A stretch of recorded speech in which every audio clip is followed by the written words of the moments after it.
네, 2030 월드 엑스포 부산 유치가 국가 사업으로 최종 확정됐습니다.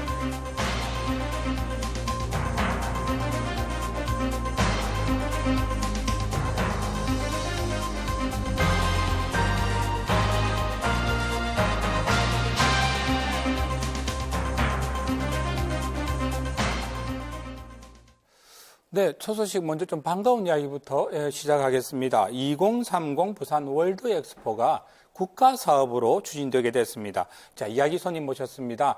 오성근 2030 월드 엑스포 범시민 유치위원회 집행위원장 나오셨고요. 노태민 정의당 대변인 이하린 변호사 함께 하셨습니다. 반갑습니다. 네, 안녕하세요. 이게 어제죠. 대통령 주재 국무회의에서 지금 이제 국가가 이 사업을 추진하겠다 이렇게 정해진 모양인데요. 네. 먼저 위원장님, 이렇게 국가 사업으로 추진되게 됐다. 이게 어떤 의미인가요? 예, 저희가 이제 유치 전에 뛰어든 지 만자 5년 만에 이런 5년이 결실인데요. 흘렀군요. 네. 그동안 크고 작은 여러 가지 이제 우여곡절도 있었습니다만은 우리 부산시 또 지역의 이제 경제단체, 또 네. 시민단체, 하여튼 우리 부산 온 지역 사회가 이제 하나가 돼가지고 이룬 결과입니다. 총력을 기울였죠. 네. 네. 우리가 기억하시겠지만 139만 명의 시민들께서 유치 서명 신청도 부산 해주실 시민 정도예요. 3명 중에 1명 이상이 서명을 하셨다는 뜻입니다. 예, 이게 그럴 참, 정도로 아주 저희가 대단한 뜨거운 겁니다. 열기를 보여줬는데요. 네네. 예, 그래서 이제 이번에 이제 국가 사업이 유치가 됐다는 거는 네. 이게 이제 저희가 하고자 하는 거에 마지막 종착지가 아니고 이제부터 국제 경쟁을 하기 위한 이제 출발선에 서 있다 이런 의미입니다. 네. 그래서 이제 그 엑스포 유치는 네. 정부 차원에서 이루어집니다. 그래서 이제 우리 정부가 월드컵이나 올림픽처럼 이것도 정부 그렇습니다. 차원에서 되는 그렇습니다. 거군요. 그래서 네네. 정부가 이제 그동안 이제 부산시가 착실히 준비를 해왔으니까 네. 저희가 준비한 걸 토대로 해가지고 차근차근 이제 유치를 위한 활동을 이제 펼쳐나가겠다라는 결정을 해줬다는 그런 의미입니다. 부산시와 상공회에서도 환영 메시지 내놨는데 한번 들어보시겠습니다. 시민 여러분의 뜨거운 열망이 없었다면 오늘의 결정은 불가능했을 것입니다. 대한민국 전체가 시민 여러분의 간절한 마음을 받아들였습니다. 민과 관의 경계가 없는 협력이 만들어낸 쾌거라고 생각합니다. 우리 부산이 제조업만 가지고 이 큰 도시를 이끄는 것은 대단히 한계가 있는데 우리 부산도 이제 관광, 문화 이런 쪽으로 좀 더 발전을 시켜가야 됩니다. 또 엑스포를 위해서 많은 인프라들이 구축이 되어서 부산으로 오는 하늘길, 육지길, 바닷길이 많이 열리게 될 것인데 브랜드 가치 또한 상승을 하게 돼서 대단히 중요한 그런 계기가 될 것이라고 봅니다. 월드 엑스포 하면 이건 들어는 본 것 같은데 이게 정확하게 무슨 뜻이야라고 이게 궁금해하는 분들도 많으실 것 같아요. 변호사님 조금 정리해 주시겠습니까? 네, 일단 인류가 이룩한 업적을 한 네. 자리에 모아서 전시를 하고 또 네. 앞으로 인류가 나아갈 방향, 그 비전을 제시하는 경제 문화 올림픽이라고 볼 수가 있습니다. 스포츠 올림픽이 아니라 또 다른 형태의 올림픽이군요. 네. 그리고 올림픽이나 월드컵과 함께 세계 그 3대 최대 행사 중에 하나로도 꼽히고 네. 있는데요. 그 최초의 세계 박람회는 1851년 영국 런던 만국 박람회라고 합니다. 그리고 그 이후로 증기 네. 기관, 그리고 전화기, 자동차 네. 등 그 현대 인간 문명을 바꾼 주요한 발명품들이 이런 자리에서 선보이기도 했는데요. 파리 에펠탑도 1889년에 네네. 파리 만국 박람회를 기념하기 위해서 세워진 건축물이라는 것은 잘들 알고 계실 겁니다. 네. 우리나라에서도 과거에 대전 엑스포 있었고요. 또 그게 오래전도 아니었는데 여수 엑스포도 있었단 말이죠. 이게 그러면 이 차이는 어떤 차이가 있습니까? 예, 93년도에 이제 개발도상국 최초로 이제 세계 박람회 기구에서 네. 이제 공인을 받고 대전 엑스포를 했었고요. 그리고 네. 2012년도에 여수를 했었지 않습니까? 그때는 지금 부산에서 추진하고 있는 것과는 다르게 네. 인정 엑스포라 그러고요. 예, 지금 우리가 추진하는 거는 등록 엑스포라고 이야기를 합니다. 등록 엑스포. 사실은 여수라든지 대전도 엑스포 때도 우리나라가 덜썩덜썩 했는데 그럼 이거는 인정 엑스포란 말이죠. 등록 엑스포와 우리가 부산에서 하려고 하는 등록 엑스포와 이 인정 엑스포는 어떻게 차이가 납니까? 사실 엑스포가 좀 국력을 과시하는 장이 되다 보니까 약간 네. 과열되는 경향이 있어서 세계 박람회 기구에서 과열을 진정시키기 위해서 한 0이나 5로 끝나는 연도에만 네. 개최하자 이렇게 된 게 그게 등록 엑스포고요. 그 사이에 중간중간에 좀 작은 규모로 여는 게 인정 네네. 엑스포입니다. 그래서 등록 엑스포 엑스포는 네. 6개월 이내의 기간에서 각 나라들이 설치 비용을 자기들이 부담해가지고 참여를 하게 되는. 인정 엑스포 같은 경우에는 네. 특정 주제 안에서 기간도 3개월로 제한이 되고 그리고 면적이나 뭐 이런 것도 다 제한이 됩니다. 뭐 개최국 입장에서 보면은 네. 뭐 등록 엑스포가 훨씬 더 경제적인 비교할 수 없겠네요. 그럼 돌이켜 보면 우리 대전이나 여수 엑스포는 우리나라에서 그 지자체에서 또 돈을 대는 그런 행사였는데 그러면 지금 앞으로 우리가 부산이 추진하는 엑스포는 나라에서 나서서 하는 엑스포이고 그리고 참가국들이 돈을 대는 그런 엑스포라고 이게 정리를 하면 되겠네요. 집행위원장님, 그러면 만약에 우리 2030년에 저기 부산에서 이런 등록 엑스포가 유치가 된다면 이거 어느 정도 뭐 효과를 기대할 수 있을까요? 부산에서는 저희가 이제 월드 엑스포를 열게 네. 되면은요. 지금 저희가 계산하는 건 한 160개국 정도가 이제 국가 간으로 이제 참가를 할 거고요. 네네. 또 6개월간의 그런 행사 기간 중에 한 5천만 명 정도의 그런 관람객이 이제 방문할 걸로 지금 추산을 하고 올림픽보다 있습니다. 훨씬 더 많은 나라들이 오네요. 그러면 국가도 그렇고 또 월드컵은 비교할 것도 없고 그죠? 네. 그래서 이제 이런 행사를 통해 가지고 네. 그럼 얼마만큼 경제 효과가 있을 건가 하는 걸 우리 이제 네. 산업연구원에서 분석한 바에 따르면요. 전국적인 생산 유발 효과가 한 43조 원에 이를 걸로 추산이 되고요. 어마어마합니다. 그다음에 부가가치 유발 효과도 한 네. 18조 원. 네. 그리고 이제 이것뿐만이 아니라 이를 통해서 일자리 창출 효과가 한 50만 명 정도 될 걸로 그렇게 추산을 하고 있습니다. 이거는 이제 경제적인 부분이고요. 네. 이거 외에도 우리가 이제 그 엑스포 개최를 통해 가지고 국가의 위상이 높아지고 국가가 또 브랜드 가치가 높아지고 네. 뿐만 아니라 이제 우리 부산이라는 도시의 브랜드 가치가 높아지는 그런 효과도 기대가 되고요. 또 무엇보다도 중요한 거는 네. 엑스포가 이제 아까 우리 설명해 주신 것처럼 미래 세대를 위한 교육의 장이니까 네. 우리 대한민국 또 우리 지역에 있는 네. 많은 미래 세대들이 이 엑스포 현장에 와서 보고 꿈을 갖고 또 어떤 그런 열정을 갖고 미래를 해나가기 위한 그런 교육 효과 이거 어마어마합니다. 그래서 우리를 위한 행사이기도 하지만 우리 다음 세대를 위한 또 반드시 필요한 행사이기도 하겠습니다. 맞습니다. 일단은 꼭 부산은 하는 지금 겁니다. 저기 네. 부산 북한 지역이 한 100만 평 정도의 땅에 지금 네. 유치하겠다고 이야기를 한 상태지요. 네, 그렇습니다. 그러면 예. 부산은 또 상해 스타일로 간다고 봐야 됩니까?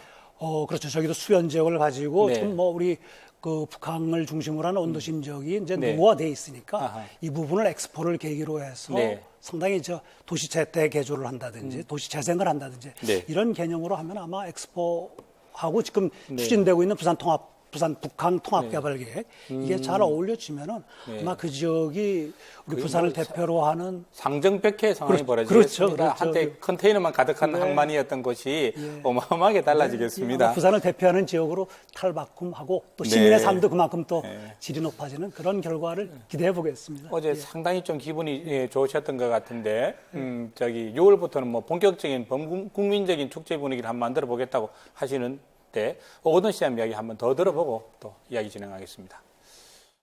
원도심의 활성화가 동부산, 서부산 활력의 전제입니다. 2030 부산 월드 엑스포 유치를 통해서 몸통을 살리고 이를 기반으로 날개를 살리고 그래서 부산을 살리겠습니다. 국가사업화, 이건 뭐 참 큰 산 하나 넘은 건 사실이지만 실제로 이거 엑스포를 유치하려면 여러 가지 과제들이 앞으로 굉장히 많이 남아있을 텐데 변호사님 향후 일정 좀 간단하게 정리해 주실까요? 네, 일단 정부와 부산시는 7월까지요. 유치 네. 전담 기구를 확대 설치하겠다라는 계획입니다. 그리고 네. 하반기 중에 마스터 플랜 수립 용역에 착수를 하고요. 네네. 2021년 5월에는 유치 신청서를 제출해서 본격적인 국제 유치 활동을 전개한다고 합니다. 네.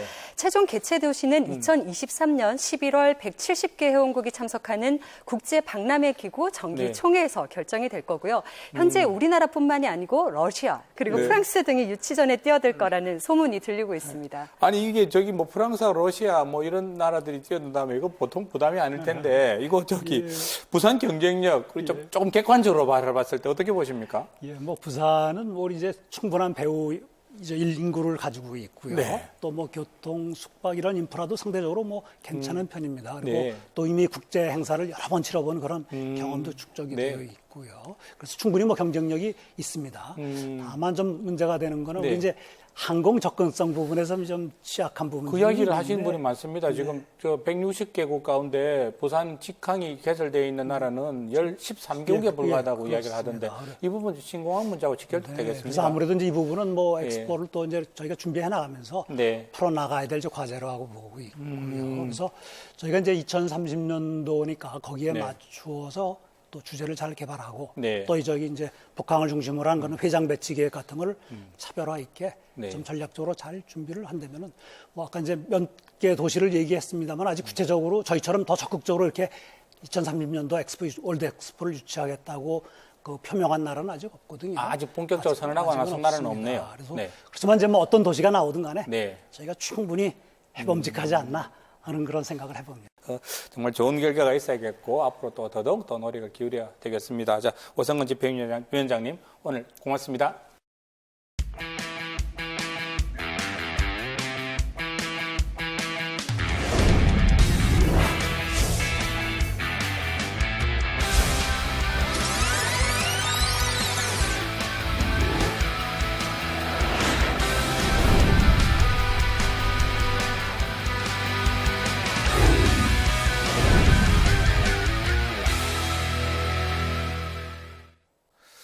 발랄하고 유쾌한 영상입니다. 이거 아마 짐작하셨겠습니다만 오늘이 스승의 날이죠. 밥상머리 토크 스승의 날 이야기 한번 이어가 보겠습니다.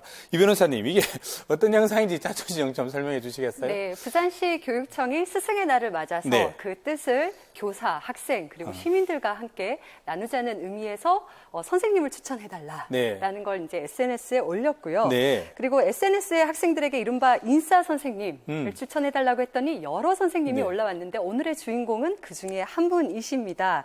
또 그 주인공을 촬영한 영상이 다시 네. SNS에 배포되면서 네. 인기가 폭발하게 된 건데요. 그 옛날 같으면 존경하는 선생님을 추천해달라 뭐 이렇게 글이 올라왔을 텐데요. 인사이 좀 낯섭니다. 이게 인사이 어떤 의미인가요? 아마 우리 시청자분들께서는 모르시는 분들이 좀 많으실 것 같아요. 뭐 역시나 이번에 새로 생겨난 신조어인데요. 네. 인사이더의 앞부분을 줄여서 인싸, 네네. 세게 발음해서 그렇게 하고요. 이 반대말은 또 아웃사이드의 반대말은 네. 아싸가 됩니다. 그 내부자라는 뜻인가요? 이게 네, 무슨 그렇죠. 뜻인가요? 뭐 어떤 모임에 적극적으로 참여하면서 뭐 네. 사람들과 잘 어울려 지내는 사람, 뭐 이런 사람을 이야기하는데 이런 인싸라는 단어를 알아야 인싸가 됩니다. 그러면 뭐 조금 정확하지는 않겠지만 아마 인기가 아주 많은 선생님 뭐 이런 의미가 아닌가 싶은데요. 자, 인사 선생님, 우리 부산 최고의 인사 선생님 한번 저희들이 만나보겠습니다. 준비됐으면 한번 보겠습니다.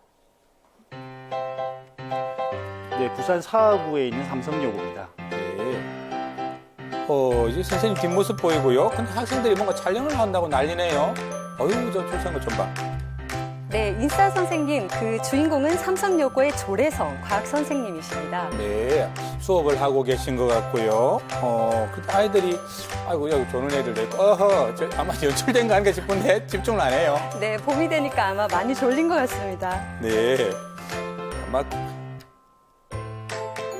아이고, 다 잔다, 이제. 전 세계에 지진이 일어난 장소를 표시한 지진대고, 아유, 다른 생각을 없잖아. 어떡해요, 우리 선생님. 힘이 많이 빠지셨어요. 멍하니 창문을 바라보고 계십니다. 네, 아이들이 살짝 들어오는데요. 무슨 일일까요?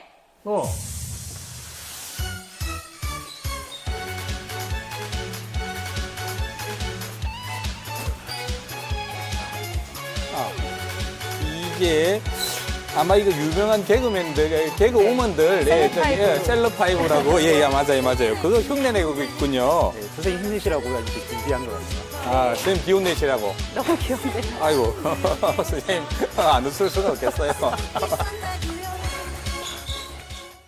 그런데 이 선생님, 과학 선생님이신데, 왜 인사 선생님이 되셨는지 좀 더 궁금해집니다. 네, 요즘 고등학생들 사이에서 가장 핫한 게 랩이 아닐까 싶은데요. 네. 이 조래성 과학 선생님은 학생들과 이 랩으로 소통을 한다고 합니다. 아. 최신곡을 아는 것은 물론이고 네네. 랩도 완벽하게 소화를 하시니까 네. 그 학업에 지친 학생들에게 아이고, 음악을 또 노래를 띄워오시네요. 불러주거나 심지어 저렇게 춤을 춰서 기운을 돋도와주기도 네. 합니다.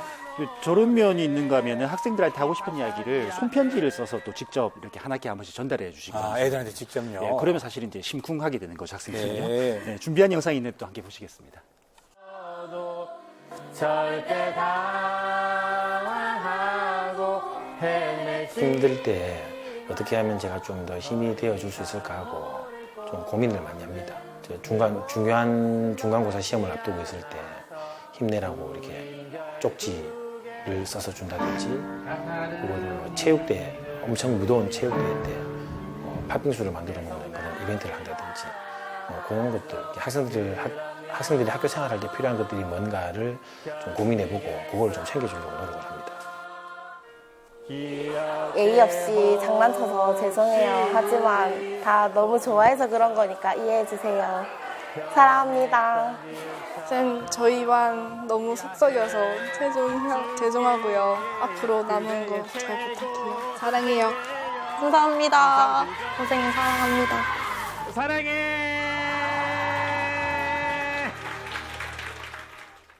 스승의 그림자도 밟지 마라, 이런 이야기도 예전에 있었죠. 지금 저 아이들과 눈높이를 맞추는 선생님 모습 참 보기 좋은 것 같습니다. 정말 많이 달라진 것 같아요. 네, 스승의 날이 이제 예전 같지만은 않은 게요. 김영란법이 시행되고 나서 학교 현장에서는 네. 작은 선물이라도 혹시나 이게 하실 때 김영란법 저촉되지 않을까 조심스러운 게 많을 겁니다. 특히나 오늘 같은 스승의 날에는 주는 학생들도 받는 선생님도 그렇습니다. 서로 조심을 네. 하게 마련이죠. 그래서 교사들이 오히려 불편하고 좀 괴로운 날이 되었다라고 네. 지금 청와대 게시판에는 스승의 날 폐지 청원이 올라오게 됐습니다. 선생님들이 직접. 네네. 네. 그리고 전국 중등교사 노동조합에서는 스승의 날을 아예 법정 기념일에서 빼고요. 대신에 뭐 교사의 날을 새롭게 기념일을 제정해 달라는 이야기도 있었고, 또 아예 뭐 교육의 날로 바꿔서 뭐 교사, 학생, 학부모가 또 함께 좀 새로운 의미를 좀 부여하는 그런 날이 됐으면 좋겠다는 목소리도 있었습니다. 우리 선생님들 어깨에 좀 힘이 많이 빠지신 거는 좀 사실인 것 같아요. 그죠? 지금 요즘에 이제 이게 규제가 강화되면서 학생들이, 이 학생 개개인이 직접 선생님한테 카네이션도 못 따라준다, 뭐 이렇게 지금 규정이 되어 있는 모양이더라고요. 네. 근데 그렇다면 뭐 이게 물질적인 카네이션 못 따라드리더라도 마음의 카네이션은 선생님께 좀 따라드리면 어떨까? 예. 그런 생각을 또 하게 되는 영상이었습니다.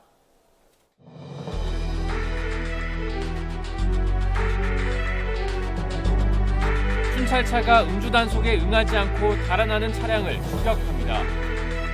운전자 김모 씨는 경찰관까지 매달고 구조합니다. 윤창호법 시행 이후에도 정신을 차리지 못한 음주운전자들이 많습니다. 이건 뭐 부산 영도에서 영화에서나 볼 법한 추격신이 벌어졌다면서요? 네. 예. 지난 금요일 영도 경찰서 앞에서 음주 단속이 있었는데요. 네. 차량이 오다가 진행 방향을 갑자기 바꾸는 겁니다. 어떤 상황이 경찰차를 발견하고 방향을 그렇죠. 바꿨네요. 네네. 네, 좀 낌새가 느껴지시죠? 네. 이제 순찰차가 바로 추격에 나섰는데 차량이 속도를 줄이기는커녕 더 빠른 속도로 이제 달린 상황이었고요. 네네. 경찰은 이제 쫓아가다가 네. 이러다가 과속으로 달리면 사고가 나겠구나 싶어서 일단 차량 정보만 확인을 하고 네. 그냥 추격을 멈추었는데 네. 공교롭게 2분 뒤에 그 차량이 다시 나타나서 순찰자 범퍼를 받고 네. 전복되는 사고가 생겼습니다. 저희 사진 저 장면들이군요. 충격이 얼마나 컸던지 뭐 정신줄도 다 부러졌다고 하네요. 아하. 경찰차는 이제 추수하다가 피의자 차량이 그래서 너무 빠르니까 사이렌을 울렸으나 쓰지 않으니까 바로 뒤따르지 않고 옆 샛길로 이제 빠졌어요. 일단 빠져서 지나가는데 그 골목으로 또 그 차량이 내려온 거죠. 가속도가 있으니까 이제 충격을 옆에 받으니까 이제 좌측으로 튕겼죠. 자기는 이제 음주한 그게 있으니까 겁이 나서 갔다고 하더라고요. 국가수에 체열해서 이제 의뢰해놨습니다. 네, 현재 운전자뿐 아니라 일행들 그리고 그 순찰차를 몰던 경찰관도 병원에서 치료를 받고 있는 경찰관도 중이라고 다쳤네요. 합니다. 네. 예, 그리고 사고가 난 영도구 도로는 안전속도 5030 네. 이 적용되고 있는 지역인데요. 이 5030이라는 것은 보조 간선도로 등은 네. 제한 속도를 50km 그리고 어린이 보육구역과 같이 특별한 제한 지역에서는 시속 30km로 다녀야 하는데 이 네. 차량은 이것도 어긴 겁니다. 이게 그러면 음주 단속 피하려다가 결국은 더 큰 사고 난 경우네요? 네, 맞습니다. 작년 12월 18일이죠. 특정범죄 가중처벌 등에 관한 특례법 위반. 네. 그 조항 중에서 위험운전으로 치사를 입힌 경우에 그 더 엄하게 처벌하는 일명 윤창호법이 통과가 됐습니다. 그렇습니다. 저희들이 개정이 됐고, 다루기도 했었죠. 예, 시행이 네. 됐습니다. 네. 그래서 기존에 음주운전으로 사망한 경우에는 징역 1년 이상이었는데 네. 윤창호법을 통해서는 최소 3년 이상 또는 무기징역까지 처벌을 할 수 있게 됐습니다. 그러다 보니까 단속이 굉장히 강화되면 사실 술을 안 마시고 또 네. 술 마시고 운전을 안 해야 되는데 단속을 하는 것 같으면 무리하게 피하려고 하다 겁이 보니까 나니까. 예, 이런 다른 어이없는 사고로 이어지고 있는 겁니다. 네. 어떻겠습니까? 지금 윤창호법 시행된 지 이제 한 5개월쯤 지났는데 실제 효과는 저 현장에서 어떻게 나타나고 있던가요? 뭐 1대1 효과는 있다고 이제 이야기가 되고 있는데요. 네네네. 지난 9월 다행입니다. 이후에 6개월 동안 네. 그 부산 지역 음주 사고는 한 36% 그리고 오. 사망 사고는 43% 이렇게 감소를 했다고. 많이 줄었군요. 네. 네, 그리고 경남 지역에서도 음주운전으로 인한 인명피해가 크게 줄어든 것으로 보였습니다. 네. 올해 발생한 음주사고와 그 같은 연도, 그러니까 작년에 같은 기간 동안 음주사고를 비교해보면 올해 24% 줄어들었고 또 사망자는 79%나 줄어들었다고 합니다. 변호사님, 다음 달부터는 그러면 이제 음주 단속 기준이 훨씬 더 강화되는 거죠? 네, 그렇습니다. 다음 달 25일부터인데요. 제2 윤창호법. 이라고 불리는 이 법이 시행되게 됩니다. 네. 면허 정지 수준이 대폭 하향이 됐는데요. 기존의 0.05%에서 0.03%로 줄어들었고요. 네. 면허 취소 수준이 0.1%에서 0.08%까지 줄어들었습니다. 사람에 따라 다르긴 하지만 뭐 맥주 한 잔 아니면 네. 소주 한 잔을 마셔도 네. 0.03%는 나올 수 있기 때문에 술을 입에 댔다 하면 운전대를 잡지 말라라는 의미로 해석을 하셔야 됩니다. 그 경찰청이 배포한 음주 단속 포스터가 또 눈길을 끕니다. 네. 술 마시고 운전대 저 잡으면 포스터군요. 술이 진짜 차이네요. 폭탄된다라고 적혀 있는데요. 네. 참 적확한 표현인 것 같고요. 음주운전은 사실 혼자만이 아니라 여러 사람의 생명을 위협하는 거기 때문에 정말로 네. 하지 말아야 될 것 같습니다. 경찰은 다음 달 바뀐 윤창호법 시행에 맞춰서 단속을 또 강화한다고 하니까요. 다음 달부터 바로 이제 제2의 윤창호법이라고 불리는 음주 단속 기준이 훨씬 강화됩니다. 요행 바라지 말고 음주운전 절대 안 된다 이런 생각 한 번 더 새기셔야 될 것 같습니다. 소나무 숲에서 대형견 2마리가 짖으면서 저한테 달려들었어요.